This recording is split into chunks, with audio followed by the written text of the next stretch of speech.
O desejo proibido de Marcos. Depois que saiu da festa, Sofia voltou para casa. Rebeca estranhou vê-la tão cedo. Dificilmente estava em casa antes das 2 horas da madrugada. Muitas vezes chegava de manhã. O que houve, Sofia? A festa não estava boa? Perguntou Rebeca enquanto ela fechava a porta. Estava perfeita. Os caras sabem realmente como impressionar. Mas eu não conhecia ninguém e a Amanda estava muito ocupada puxando o saco dos convidados do gostosão do Marcos, disse ela com um tom de ironia na voz. Você não toma jeito mesmo. Deixa a Amanda saber que você acha o namorado dela um gostosão. Ela te manda de volta para o subúrbio rapidinho. Rebeca se levantou da cadeira antes de continuar. Eu preciso dormir. Amanhã é sábado e o movimento será intenso na loja. Boa noite e vê se aproveita para fazer o mesmo, já que chegou cedo em casa. Rebeca disse isso no momento em que se dirigia para o quarto. Ela não tinha nada a ver com a vida de Sofia, apenas lhe deu um conselho. Sofia ficou ali sentada à mesa. Fechou os olhos por um instante e tentou imaginar como seria sua primeira noite com Marcos. Ela tinha certeza de que já havia fisgado o peixe e não poderia deixá-lo fugir do anzol. Nem por um momento ela se preocupou se magoaria Amanda. Ela só estava pensando em si mesma e em como se dar bem. Não queria apenas uma noite de sexo. Queria realmente se colocar no lugar da mulher que Marcos havia escolhido para se casar. Estava fazendo o papel de uma golpista sem escrúpulos. Nessa mesma noite, Sofia ficou tentando imaginar a cara dele na hora em que leu o bilhete. Mesmo convidando Sofia para dividir o apartamento, Amanda não sabia quem ela era de verdade. Acreditou em sua história e agora estava prestes a levar uma rasteira. Seria traída por uma pessoa que acreditava ser sua amiga. Ao chegar em casa depois da festa, Marcos foi tomar banho e se masturbou pensando em Sofia, pois ele não conseguiu segurar seus impulsos ao lembrar dela naquele vestido vermelho. Marcos não sentia necessidade constante de sexo e talvez por esse motivo ele nunca tenha traído Amanda. A família de Marcos era um tanto quanto conservadora e não admitia que eles dormissem juntos, então sempre que podiam, eles iam para um motel passar algumas horas. Amanda entendia a posição dos pais de Marcos. Sua mãe lhe ensinou que se um homem e uma mulher mantivessem uma vida de casados antes do casamento, este mesmo perderia o encanto. Ou se uma mulher levasse para o altar um filho na barriga, as chances de a relação dar certo diminuiriam muito. Era pensando nisso que Amanda nunca transava sem proteção. Não passava pela cabeça dela casar grávida ou ter ao seu lado um homem pela simples obrigação de assumir um filho. Amanda era médica, Marcos filho de um milionário, e, no entanto, pareciam viver em um mundo diferente da realidade atual.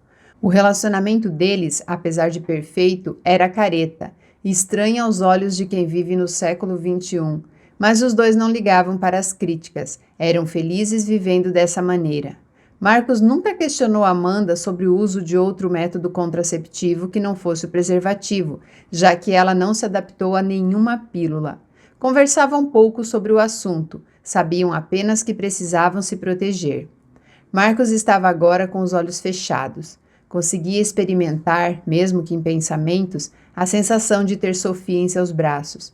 Ele deixou que a imaginação corresse solta. Aquele perfume não saía de sua cabeça. Ele podia sentir o cheiro da pele dela e o toque das suas mãos acariciando o seu corpo nu.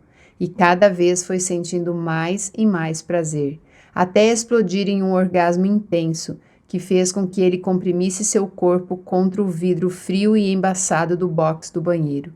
Quando voltou para a realidade e conseguiu abrir os olhos, Marcos teve certeza de que precisava possuir aquela mulher, nem que fosse uma única vez. Mas ela era amiga de Amanda, e isso o fez sentir culpa. Vários medos o rodeavam. E se Amanda descobrisse? Como ele explicaria que tudo não passava de um desejo sexual e que Sofia não significava nada? E se Sofia só quisesse usá-lo? Esses pensamentos vieram à sua mente e ele se deu conta de que nem ele mesmo sabia o significado de Sofia em sua vida. Conhecê-la foi o mesmo que um tornado quando chega até uma cidade e devasta tudo por onde passa. Marcos conhecia Sofia há pouco mais de um dia e o estrago que ela havia feito já era notório. Igual a um tornado, ela deixou tudo bagunçado dentro da cabeça dele. Estaria Marcos sendo traído por seu coração? Ele não tinha resposta, porém a certeza de que ela significava algo que ele não conseguia explicar estava estampada em sua mente e o deixava inseguro. Por mais que amasse Amanda, Marcos nunca havia vivido uma grande paixão em toda a sua vida e começava a entender o sinônimo de perder o fôlego por uma mulher. Mesmo que Marcos conseguisse se controlar, ele sabia que Sofia não desistiria assim tão fácil. Pensava que se fosse apenas atração física e saciassem seus desejos, tudo acabaria ali. Cada um continuaria com a sua vida. O que ele não imaginava é que ela não pensava da mesma maneira. Sofia queria muito mais do que uma noite de sexo ardente. Ela tinha outros planos para Marcos em sua vida. No sábado pela manhã, enquanto Amanda e Sofia ainda dormiam, Rebeca fazia o café quando ouviu o celular de Sofia tocar em cima da mesa. Ela pensou em não atender, mas poderia ser algo importante. Alô? Disse ela. Você vai pagar caro por ter me deixado esperando feito um idiota, sua vadiazinha de quinta categoria. Essa foi a última vez que você me enrolou, gritou um homem do outro lado da linha antes de desligar o telefone na cara de Rebeca.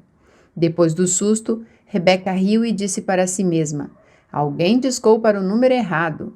Ela estava terminando de tomar seu café quando Amanda entrou na cozinha. Bom dia, minha Fro.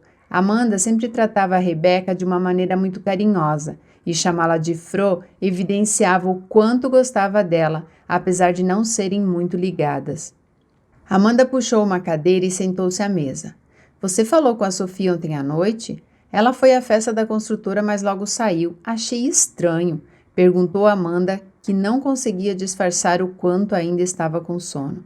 Conversei sim. Ela me disse que não conhecia ninguém e que você estava muito ocupada, então decidiu voltar para casa. Estranho isso. Apesar de que ontem foi a noite das esquisitices. Até o Marcos estava estranho. Coisa esquisita aconteceu há pouco comigo. A Sofia esqueceu o celular aqui na mesa. Achei estranho, já que ela não desgruda dele para nada. Mas enfim, tocou e eu atendi. Menina, um homem mal educado começou a gritar comigo e depois desligou. Coitado, ofendeu a pessoa errada. Deve ter trocado o número, concluiu ela enquanto se levantava da mesa e colocava a xícara na pia. Será que ele pensou que você fosse a Sofia? Perguntou Amanda no mesmo instante em que adoçava o café. Não, tenho certeza que foi engano. Por que alguém chamaria Sofia de vadia? Mas não apareceu o nome de quem estava ligando? Eu nem reparei. Será que devemos olhar? Melhor não, isso não é da nossa conta. Você tem razão, concordou Rebeca enquanto olhava para o relógio. Preciso ir, tem pão fresquinho no pacote. Beijo. E ela saiu apressada. Amanda terminou de tomar café e voltou para a cama. Queria aproveitar o dia de sábado para descansar, pois teria 24 horas de plantão pela frente. O final de semana seria cansativo.